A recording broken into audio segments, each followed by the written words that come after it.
दोस्तों mutual fund पर already मैं एक बेसिक वीडियो बना चुका हूं, लेकिन आज के इस वीडियो में मैं आपको एक डिटेल वीडियो देने वाला हूं जिसमें मैं सभी तरह के म्यूचुअल फंड और उसकी कैटेगरी के बारे में बात करूंगा और ये भी बताऊंगा कि किस कैटेगरी में किस म्यूचुअल फंड में आपको कम रिटर्न मिलता है, किस में ज़्यादा मिलता है, किस में ज़्यादा रिस्क है, किस में कम रिस्क है। तो यहाँ पर बोर्ड में लगभग 15 प्रकार के म्यूचुअल फंड मैंने लिख के रखे हैं, जिनको मैंने 3 कैटेगरी में यहाँ पे डिवाइड किया है। इस वीडियो में ये 15 तरह के फंड मैं आपको समझाने वाला हूँ, इसकी कैटेगरी समझाने वाला हूँ। आप वीडियो में लास्ट तक बने रहिए जिससे आपको सही और सटीक जानकारी मिल सके। अगर पहली बार मेरे चैनल पे आए हैं तो चैनल को सब्सक्राइब कर लीजिए। यहाँ पर मैंने 3 कैटेगरी बनाई हैं। यहाँ पर 3 कैटेगरी मैंने नहीं बनाई हैं, ये ऑलरेडी होती हैं। तो यहाँ पर 3 टाइप के म्यूचुअल फंड होते हैं। पहला जो होता है वो होता है डेट, दूसरा होता है इक्विटी और तीसरा हाइब्रिड म्यूचुअल फंड होते हैं। तो यहाँ पर डेट के अंदर भी बहुत सारे म्यूचुअल फंड होते हैं, इक्विटी के अंदर भी बहुत सारे म्यूचुअल फंड होते हैं, ऐसे ही हाइब्रिड म्यूचुअल फंड के अंदर भी बहुत सारे म्यूचुअल फंड होते हैं। तो यहाँ पर हम एक एक करके सारी चीज़ें समझना स्टार्ट करते हैं। तो सबसे पहले हम समझते हैं कि डेट फंड क्या होते हैं। डेट फंड ऐसे फंड होते हैं जहाँ पर रिस्क बहुत कम होता है और रिटर्न भी बहुत कम होता है। ठीक है, मैं आपको पहले कई बार बता चुका हूँ कि जहाँ पर रिटर्न कम होता है वहाँ पर रिस्क भी कम होता है और जहाँ पर रिटर्न ज़्यादा होता है वहाँ रिस्क ज़्यादा होता है। तो यहाँ पे डेट में आपका जो पैसा है वो सेफ स्कीम में लगता है, गवर्नमेंट स्कीम में लगता है, तो यहाँ पर ज़्यादा कोई रिस्क नहीं होता है और उसी तरह से कम रिस्क होता है तो कम रिटर्न होता है। यहाँ पे लगभग 6 प्रकार के म्यूचुअल फंड हैं, जिसमें से सबसे पहला है लिक्विड फंड। ठीक है, लिक्विड फंड ऐसा फंड होता है जहाँ पर आप 10-15 दिन या फिर 1 महीने के लिए भी इन्वेस्ट कर सकते हैं। मान लीजिए आपके पास कोई पैसा पड़ा हुआ है, आप उस पर भी रिटर्न कमाना चाहते हैं तो आप लिक्विड फंड में इन्वेस्ट कर सकते हैं। दूसरा जो फंड है वो है अल्ट्रा शॉर्ट ड्यूरेशन फंड। अगर आपके पास 6 महीने हैं, 6 महीने के लिए आपके पास पैसा पड़ा हुआ है तो आप इसमें निवेश कर सकते हैं। इसी तरह तीसरा जो है वो है लो ड्यूरेशन फंड। लो ड्यूरेशन फंड 9 महीने तक के लिए आपके पास पैसा रखा हुआ है तो आप इसमें इन्वेस्ट कर सकते हैं। अब इसमें भी बहुत सारी कंपनियां हैं, ये कैटेगरी हैं और ये सारे फंड के नाम हैं। अब इसमें भी बहुत सारी कंपनियां होती हैं।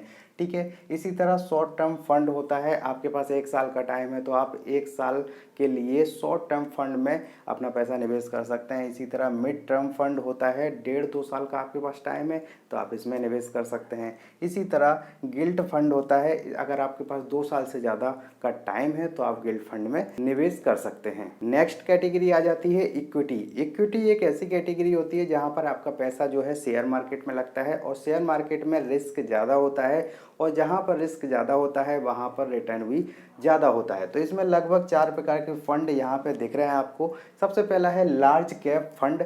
ठीक है, तो यहाँ पर जो कंपनियां हैं वो दिग्गज कंपनियां होती हैं, बहुत बड़ी बड़ी कंपनियां होती हैं जिनके जो है मार्केट कैप बहुत ज़्यादा होते हैं।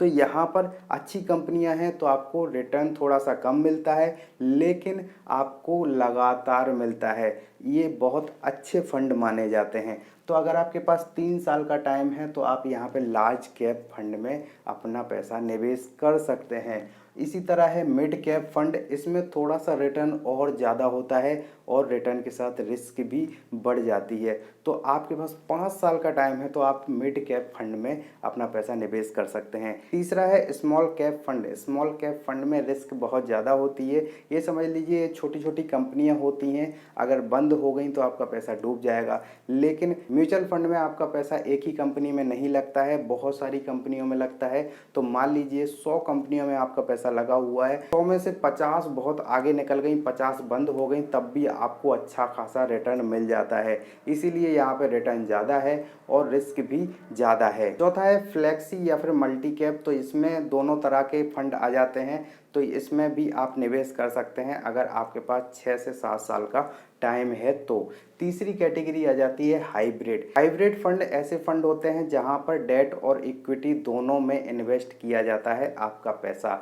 ये पैसा कौन इन्वेस्ट करता है मैं आपको पहले ही बता चुका हूँ। म्यूचुअल फंड जो भी कंपनी का होता है उसमें एक फंड मैनेजर होता है, वो आपका पैसा इन्वेस्ट करता है। तो हाइब्रिड फंड के अंदर जो पहला फंड होता है वो होता है एग्रेसिव फंड।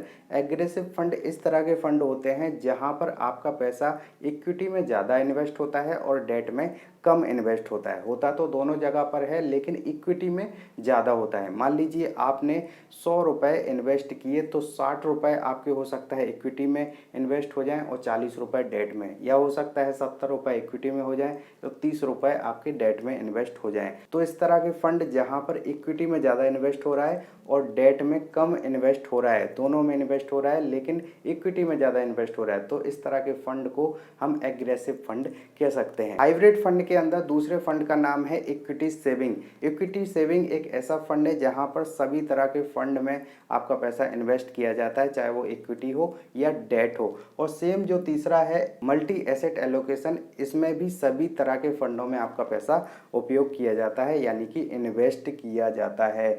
चौथा जो है वो है आर्बिट्रेज फंड। ये एक स्पेशल कैटेगरी का फंड होता है जो कि एक हाइब्रिड फंड है। इसमें क्या होता है कि मान लीजिए कोई स्टॉक किसी एक्सचेंज पर 1 रुपये कम है या फिर 50 पैसे कम है, तो जहां पर कम है स्टॉक का प्राइस वहां से बहुत ज़्यादा क्वांटिटी में वो शेयर खरीद लिया जाता है और यहाँ पर बेच दिया जाता है। तो एक छोटे अमाउंट से इस डिफरेंस से कोई फ़र्क नहीं पड़ता है, लेकिन जब करोड़ों की बात हो रही हो, मान लीजिए कि 1000 करोड़ से ये ट्रेडिंग कर ली तो फायदा भी करोड़ों में होता है। तो इस तरह के फंड को हम आर्बिट्रेज फंड कहते हैं। इसमें भी आपका ही पैसा इन्वेस्ट किया जाता है जो आपने म्यूचुअल फंड में इन्वेस्ट किया है। पांचवा है कैपिटल प्रोटेक्शन फंड।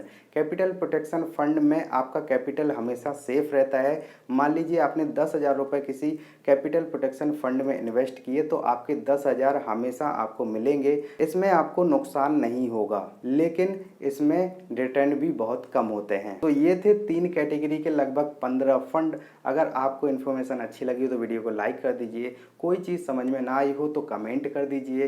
पहली बार चैनल पे आए हैं तो चैनल को सब्सक्राइब करके जरूर जाइए। मिलते हैं अगले वीडियो में, तब तक के लिए जय हिंद।